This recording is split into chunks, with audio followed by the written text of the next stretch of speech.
Shalom, perkenalkan nama saya Gracia Triputri Burginting dengan NIM 4233351009, kelas PIPA 23A, Prodi S1 Pendidikan IPA.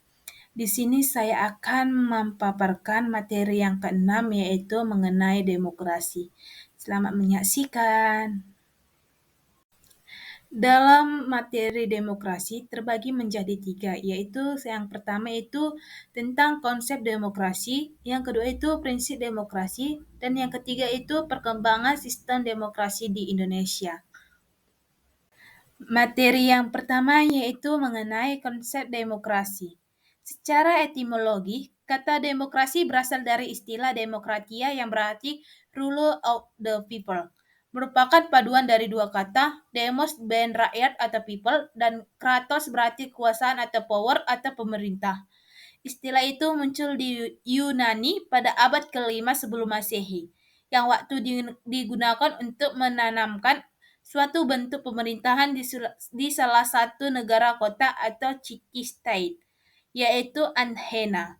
Ketika itu sistem demokrasinya merupakan demokrasi langsung atau direct demokrasi, yaitu suatu bentuk pemerintahan di mana hak yang membuat keputusan-keputusan politik dijalankan secara langsung oleh seluruh warga negara yang bertindak berdasarkan prosedur mayoritas. Dengan demikian, demokrasi berarti kekuasaan atau pemerintah ada di tangan rakyat.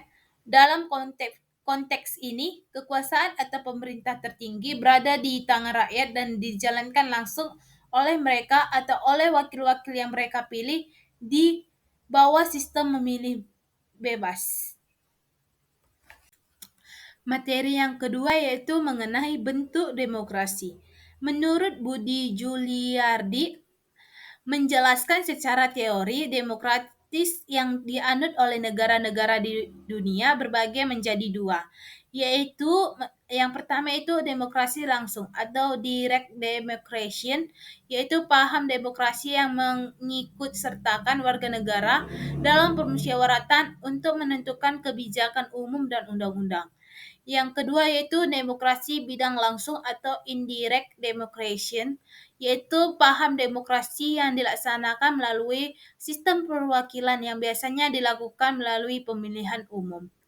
Dalam hubungan dengan implementasi ke dalam sistem pemerintahan, demokrasi melahirkan sistem yang bermacam-macam seperti demokrasi dengan sistem presidensial, demokrasi dengan sistem parlementer, dan demokrasi dengan sistem referendum. Demokrasi dengan sistem presidensial menjelaskan antara parlemen dan presiden dengan memberi dua kedudukan kepada presiden, yaitu sebagai kepala negara dan kepala pemerintah. Demokrasi dengan sistem parlementer meletakkan pemerintah atau kepala pemerintah dipimpin oleh Perdana Menteri dan kepala negara bisa presiden, raja, ratu, kaisar, dan sebagainya yang menjadi simbol kedaulatan dan persatuan. Materi yang selanjutnya yaitu mengenai prinsip demokrasi.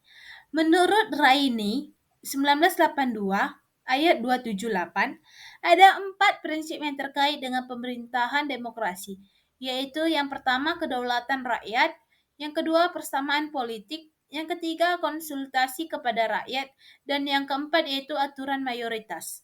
Pada hakikatnya, sebuah negara dapat disebut sebagai negara yang demokratis apabila di dalam pemerintahan tersebut rakyat memiliki kesepakatan untuk berpartisipasi dalam pembuatan keputusan, memiliki persamaan di muka hukum, dan memperoleh pendapat yang layak karena tidak distribusi pendapat yang baik. Selanjutnya yaitu mengenai demokrasi di Indonesia. Demokrasi Indonesia dikatakan demokrasi Pancasila, di mana prinsip-prinsip demokrasi yang dijalankan berdasarkan pada nilai-nilai Pancasila. Demokrasi Pancasila dapat diartikan secara luas maupun sempit. Sebagai berikut, yang pertama itu secara luas. Demokrasi Pancasila berarti kedaulatan rakyat yang didasarkan pada nilai-nilai Pancasila, baik sebagai pedoman penyelenggaraan maupun sebagai cita-cita.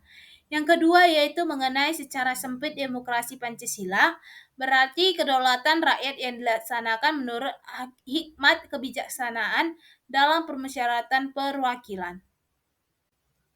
Baik, materi selanjutnya yaitu mengenai pendidikan demokrasi. Pendidikan demokrasi diartikan sebagai upaya sistematis yang dilakukan negara dan masyarakat untuk memfasilitasi individu warga negaranya agar memahami, menghayati, mengabaikan diri, mengembangkan konsep, prinsip, dan nilai demokrasi sesuai dengan status dan perannya dalam masyarakat. Pada dasarnya, pendidikan demokrasi dapat dilakukan melalui dua cara, yaitu yang pertama itu pendidikan demokrasi secara formal, pendidikan yang lewat tatap muka, diskusi timbal balik, presentasi, serta studi kasus. Yang kedua itu pendidikan demokrasi secara formal, pendidikan yang lewat tahap pergaulan di rumah maupun masyarakat sebagai bentuk aplikasi dan demokrasi sebagai hasil interaksi terhadap lingkungan sekitarnya dan langsung dapat dirasakan hasilnya. Dan yang ketiga yaitu mengenai pendidikan demokrasi secara non formal, pendidikan yang melewati lingkungan masyarakat secara lebih makro karena pendidikan di luar sekolah memiliki parameter yang signifikan terhadap pembentukan seseorang. Selanjutnya yaitu pendidikan demokrasi dalam berbagai konteks. Dalam hal ini untuk pendidikan formal atau di sekolah dan perguruan tinggi atau non formal atau pendidikan di luar sekolah dan informal atau pergaulan di rumah dan masyarakat.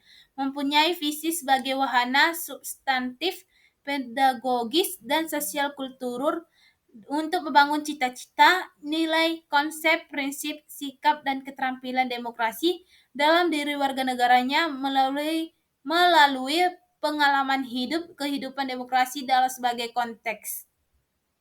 Sekian dari hasil paparan yang keenam yaitu mengenai demokrasi. Saya mengucapkan terima kasih. Apabila ada kata-kata yang salah atau kurang berkenan, saya mohon minta maaf. Saya mengucapkan terima kasih.